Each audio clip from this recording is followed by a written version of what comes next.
Bonjour à tous, bonjour David. Bonjour Patrick, bonjour à tous. Alors, on va parler d'un petit appareil qui est quand même intéressant, qui fait pas mal de choses. Oui, le contrôleur Aquatronica. C'est ça, alors bon, ça permet non seulement de contrôler les valeurs de son aquarium, mais aussi de donner des alarmes. C'est ça le côté intéressant de la question. Oui, ça c'est pour moi le côté le plus intéressant. Alors évidemment que c'est intéressant de pouvoir observer et voir les valeurs en temps réel tout le temps, mais c'est surtout très intéressant d'être prévenu qu'on soit à la maison ou qu'on n'y soit pas quand il y a quelque chose qui ne va pas. Alors ça passe par différentes choses. Ça peut être un niveau d'eau qui est mesuré dans une cuve technique par exemple, ou dans la décantation, niveau d'eau qui est trop bas, niveau d'eau qui est trop haut, qui indique évidemment une panne d'un appareil ou d'un autre, la température qu'on peut mesurer, enfin tous les paramètres, on peut en fait aller donner des valeurs. Et au-delà d'une certaine valeur, le système envoie un SMS ou une alarme pour prévenir quand il y a quelque chose qui ne va pas. Alors, c'est le côté positif de la chose. Exactement. Alors, ce qui est intéressant, c'est qu'ici, on a un bac derrière nous. Et bon, ce bac, il est équipé justement de l'Aquatronica. Et on voit, donc, il est juste en face, en fait, du comptoir matériel. Oui. Et on voit, en fait, le fonctionnement. Voilà. C'est le but, en fait, de l'installation ici. C'est de montrer aux gens comment ça marche. Qu'est-ce qu'il y a comme possibilité de mesure qu'est-ce qu'il y a comme possibilité en fait au niveau évolutif du système. Alors bon, ça comprend pas beaucoup de choses en finalité cet appareil-là. Bon, il y a bien sûr le contrôleur. Et puis, à l'intérieur ici, on va essayer d'ouvrir la porte, on retrouve dans le fond toute une série de sondes qui là aussi est au choix. Parce que bon, finalement, tout n'est pas prévu. Alors, il y a plusieurs possibilités. Il y a des gens qui peuvent dire voilà, je prends en fait un kit. Dans le kit, on a évidemment besoin de quoi pour que le système puisse fonctionner. Il faut bien entendu le contrôleur, ce qu'on appelle la PowerBar, la multiprise, si je peux dire. C'est là-dessus où on vient brancher les appareils qui vont être commandés par le système et évidemment les électrodes. Le nombre d'électrodes est lié au nombre de paramètres qu'on veut mesurer. En l'occurrence, ici, on mesure quoi ? Le niveau dans la décantation, puisque c'est lui qui remet automatiquement à niveau la compensation de l'évaporation. Donc ça, c'est un des capteurs à niveau qu'on peut voir dans la décante qu'il y a ici. Un capteur de température, bien sûr, puisqu'il commande le chauffage et le groupe froid. C'est-à-dire qu'on a un capteur de température qui transmet au système. Et le système, en fonction de ce qu'on lui demande comme température, il alimente la prise du chauffage ou du groupe froid. Ensuite, on a le capteur pH. On a le capteur redox, ça c'est un facteur important aussi. Le redox, sans entrer dans les grandes lignes, c'est un petit peu comme le baromètre avec le temps. C'est-à-dire que quand on voit le potentiel redox qui vient à diminuer, c'est souvent qu'il y a quelque chose qui ne tourne pas tout à fait comme on voudrait sur le bac. Ça peut être un écumeur qui est moins performant, ça peut être un problème d'eau, ça peut être... Il y a différents facteurs qui viennent jouer et le fait de mesurer le potentiel redox, on a quelque chose qui donne un petit peu aussi un signal d'alarme quand il y a quelque chose qui tourne moins bien que ce qui devrait. Donc on a parlé de la température, on a parlé du pH, le potentiel redox, le niveau d'eau bien entendu, et également la salinité ou la conductivité dans le cas d'un aquarium d'eau douce, mais donc ici dans le cas présent plutôt la salinité. Alors bon, bien sûr, on a la possibilité de mettre plusieurs contrôles de niveau, donc c'est assez évolutif. Oui, là en l'occurrence, contrôle de niveau, on en met un pour contrôler le système qui vient rajouter de la réserve d'eau vers l'aquarium, mais on peut très bien dire on utilise un deuxième système pour par exemple mettre en route automatiquement un osmoseur qui viendrait remplir automatiquement la réserve d'eau. Ça sont toutes des possibilités. En fait, c'est un système qui a l'avantage d'être très évolutif et les possibilités sont très très très étendues. C'est ça. Alors, bien entendu, tout ça est programmable, je dirais, un petit peu en fonction du type de bac qu'on a. Oui.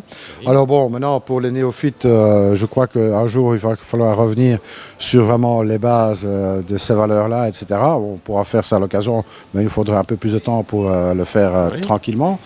Et bien entendu, c'est relativement simple à installer. C'est relativement simple à installer. Bon, il y a une notice qui est quand même assez complète qu'on télécharge sur Internet. Donc il faut quand même un petit peu prendre le temps. Ce n'est pas le genre de choses qu'on va installer en 5 minutes. Donc installer le contrôleur, la barre. Et alors ensuite, une fois que le contrôleur est installé, on a aussi une connexion possible pour celui qui veut sur un PC, pour sortir des graphiques, pour faire une programmation plus rapide et plus efficace. Tout ça sont des possibilités. Exactement. Donc voilà, on va jeter un petit coup d'œil sur le contrôleur peut-être. Oui, on y va. Voilà, ok. Voilà David. Alors voilà, donc on voit effectivement toutes les différentes valeurs qu'on mesure. On a une petite idée de ce qu'il y a comme possibilité. On voit aussi si les appareils sont alimentés, comme groupe froid, comme chauffage. Ceux qui gèrent un réacteur à calcaire, ils le voient aussi là. La valeur du pH en permanence, la salinité en permanence. Donc ça, c'est le côté positif. Non seulement on voit les informations, ça c'est quand même quelque chose de très bien. pour tous les paramètres qu'on peut mesurer. Mais pour moi, le gros côté positif, comme on disait tout à l'heure, c'est ce système de connectivité, et c'est-à-dire de système qui va nous prévenir quand il y a quelque chose qui ne va pas. Ça, c'est pour moi le plus important dans ce genre de système. Aujourd'hui, celui qui dit, voilà, je m'absente pendant 3 jours, s'il y a quelque chose qui ne va pas avec la température ou quoi que ce soit, avec ce système-là, il le sait. Et il n'y a pas besoin d'attendre son retour pour voir et donc pour résoudre le problème. Et il le sait comment? Au-delà par un SMS? Alors il y a un système qui peut envoyer un SMS, il peut envoyer un petit mail, ça c'est une question de choix. Pour moi, la solution la plus efficace, c'est l'envoi du SMS. C'est ça, donc pratique en fait. Voilà, tout de suite on le voit, et à ce moment-là, on peut tout de suite voir et cibler le problème. Quelquefois, c'est tout, hein. Par exemple, un cas concret, on demande une température de 26 et on demande à ce qu'il y ait un signal d'alerte qui est envoyé, par exemple, une fois qu'on arrive à 27 ou 27,5. Ça ne veut pas encore dire que c'est catastrophique à ce moment-là, mais au moins on voit et on est prévenu qu'il y a quelque chose qui ne va pas. Ça, je pense que c'est le côté important de la chose. Et alors, le fait que ce soit aussi évolutif. Celui qui dit au départ, moi aujourd'hui je commence avec que température et pH, le système fonctionne. Et si un peu à la fois il veut l'étoffer en mettant les systèmes automatiques de contrôle de niveau d'eau, l'automatisation de l'osmoseur, tout ça sont des choses qu'on peut faire. Absolument. Donc voilà David, ça c'est pour un petit aperçu de ce qu'est l'Aquatronica. On reviendra certainement un jour sur comment étoffer un petit peu. Plus en détail, comment l'installer, comment le programmer, tout ça. Ça, je pense que c'est quelque chose qu'on peut faire. Ça a le mérite aussi d'être mis et présenté en vidéo. Mais c'est évidemment quelque chose de plus étendu et ça, il va falloir prendre davantage de temps. Alors là, évidemment, qu'est-ce qu'on a dit? Forcément, il y a différents sets qui sont proposés. Oui, donc, on retrouve ça dans le site, hein, le kit, etc. Oui. Donc, c'est en fonction du volume ou bien c'est pas... Non, c'est en fonction des paramètres qu'on veut mesurer, tout simplement. Il y a des kits plus ou moins complets, en fonction, que ce soit pour eau douce ou eau de mer. Il y a des kits où il y a 2-3 éléments, 2-3 facteurs, 2-3... valeur, c'est pas juste, 2-3 éléments qu'on va venir mesurer, hein. Je pense par exemple, les plus courants c'est ça, hein, c'est pH, température, ensuite viennent des choses comme le redox, comme on a dit tout à l'heure, et les kits sont proposés en fait en fonction de ça. D'accord, on trouve ça facilement dans le site bien sûr.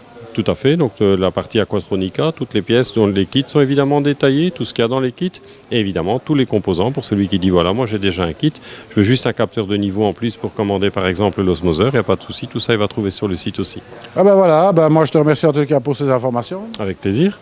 Et puis n'hésitez pas à aller faire un petit tour sur le site, hein. On rappelle le site c'est poisson-or.com. Voilà. Hein.